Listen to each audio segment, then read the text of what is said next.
Alright guys, welcome back to this your boy AOA, and we got AOA the Shed. Today we brought out ATM Ash out of Violent Records. Yo, this ATM Ash, man, what's up with y'all? Hey, go follow me on Instagram at ATM_Ash,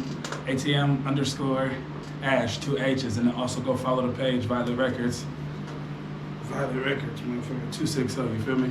Yeah, tap in. Yes, sir. Alright man, take us back. What was your childhood like, let's say early years before middle school?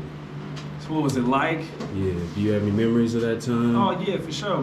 Before middle school, you said, so like elementary school? Yes, sir. Elementary school, was more so just me and my mom, you know. My pops was around, don't get me wrong, yeah, but it was just more so me and my mom and my grandma and my TTs, you know.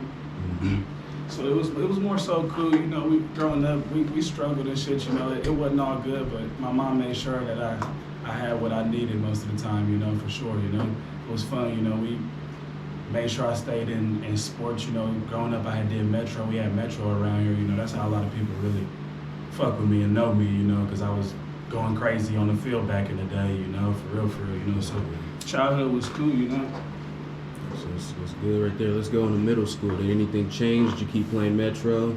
Nah, middle school, I think Metro only, Metro going to middle school. I played 1 year Metro because I was a little older. Like my birthday fell like right after the deadline or some shit. So like I had played Metro 6th grade year, and then 7th and 8th grade year I had played school ball. I played school ball. I went to Jefferson.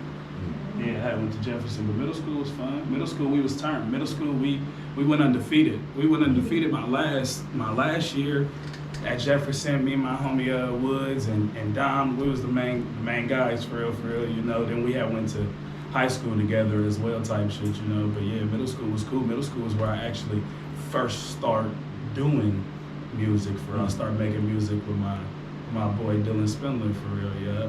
What was your making music in his extra spare bedroom on the laptop? We didn't even have a mic. We had the mic from the laptop, yep, and headphones. And the first thing we had did I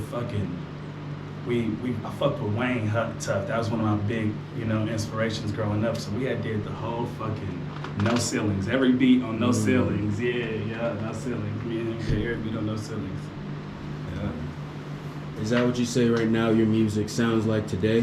Nah, I feel like I got my own sound. I don't really think I sound like nobody, if you want me to be honest, you know. I don't really think it's too many people I sound like, you know. I take a little bit of this, a little bit of that, you know, and I make it my own. I would definitely say I got them bars like Wayne, don't get me wrong, you know, for sure, but nah, I wouldn't say that I sound like him at all, you know. Wayne great. I don't know too many people who sound like Wayne, you know. I know people try to, but yeah, for sure. Now moving on to high school, did anything change? Were you still turned up in football? Football was your priority at this time? Yeah, hell yeah, because I was thinking I was gonna go to college type shit. You know, football, that's what my first thing I did, my first love. You know, I fell in love with the camaraderie, how the teammates, all of that shit, you know. Met my first best friends playing football, figured out hard work, figured out teamwork, figured out hella shit playing football, you know. And I realized that at a young age, you know. So the football really was a big part of me growing up type shit, you know. Really taught me a lot, you know. I was fucking with music when I was younger too, you know. I always loved music, never get me wrong, but I didn't figure out I really wanted to do music until later, you know. I always was doing music after middle school. Like I told you, we was rapping and shit. We wasn't really putting it out. We put probably like 2 songs out on YouTube. I really wish we stayed with that shit, you know, for real, but we wasn't really fucking with it too much, for real, you know. Motherfuckers was fucking with it though. We had all type of good songs. I know y'all remember that thing, Tuck. As you get that, then you get that on my mama, you know. So motherfuckers was definitely fucking with us. We was making that music, you know, for real. We ain't take it serious enough how we should have, you know. We didn't take it serious enough. But did you feel support when you did attempt to make music from Fort Wayne? Yeah, like I said, they was fucking with us, and I never was like one of the lame guys, you know. I had a decent, you know, friend group type shit, you know. So motherfuckers always fucked with me. So anything I did, motherfuckers was gonna fuck with in a sense, for real, you know. So we making music, and it's not bullshit ass music, you know. So motherfuckers was really fucking with us. I always had support making music, even to this day, you know, for real. Mm-hmm. I see you smoking. How old were you when you first started smoking? Ooh wee. See, I ain't start too. I guess I started. Yeah, I guess I did start early. I started smoking after all my friends though. So maybe like freshman year, 8th grade year type shit. I didn't start smoking until later type shit. You know, my mom was real strict. You know, my mom didn't play that. Like I said, you know, she was really the main one taking care of me. So she made sure she tried to go overboard. You know, she overcompensated at times just so I wasn't out here doing bullshit when she wasn't around. You know, she instilled that fear in me. So when she not around, hey, you know, to act right type shit. You know, so yeah, for sure. So, what is ATM Ash doing a daily regimen? When you wake up, you write. What do you do? When I wake up, I fucking clean my crib and let my dogs out. I'm not gonna lie to you. I got 2 big ass dogs. I got fucking Presa Canarios type shit, you know, yeah, Bear and Athena. So when I wake up, I make sure I take care of my dogs. And then I'll probably roll up me a little something, put some music on type shit, you know, and get you some money for real, you know. Every day I gotta get to that money. It's a daily grind, you know, stay consistent with that, you know, for real.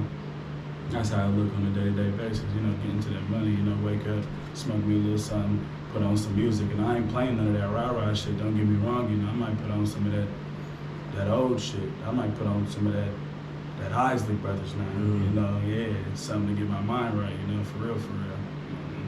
You said growing up, you said you struggled. Is that what motivates you now to go so hard every day, like you said? That's my biggest motivator. I feel like I really realized this recently type shit, you know. That's probably one of my biggest fears type shit, you know, is being broke and struggling, going back to how I used to be, you know, because, man, it's common, you know, in the hood, don't get me wrong, but we didn't have lights out, you know, we didn't have water off type shit, you know, mom not knowing how she gonna get the next meal type shit, you know, we knowing the water finna get cut off, we filling the tub up with water that we gotta use for the toilet type shit, all type of shit, you know, so we knew how to struggle type shit, and I don't wanna go back to doing that, so that's definitely one of my biggest motivators, you know, and going hard today, for sure. That's why I do what I do, you know. Hell yeah. So then what are your goals coming up immediately, and then for the, like, let's say coming up in a year? What is the goal for Vital immediately Records? right now? Me, the gang, trying to create some good money from it, you know, because right now all the money that we spending is the money that we make doing our day jobs type shit, you know, everybody here, you know, so we trying to really get some money from the thing that we putting so much money into, you know. That's one of the biggest things. Years after that, connecting, I want to start building some connections, do some features with some local artists, some artists out in Detroit, you know, all the way along the line, you know, go to Chicago, fuck with my boy, MBK Lotto type shit, you know, just doing shit like that, them shows, you know. I just had my first show, probably like a week ago, and we rocked that motherfucker. That was a good show, you know, and just doing more shit like that, you know, being involved more into the music, you know. Right now I wake up and take care of my dogs, you know, but 6 months from now I want to wake up and be in the studio type shit, or be having to make a music video and make that be the day-to-day job, you know. So that's really what we're trying to turn it into. That's next goals for next, figuring that out and going from there, you know. What is one of the everyday struggles of being an up-and-coming artist? Like you said, is it getting bread? Is it to back your career up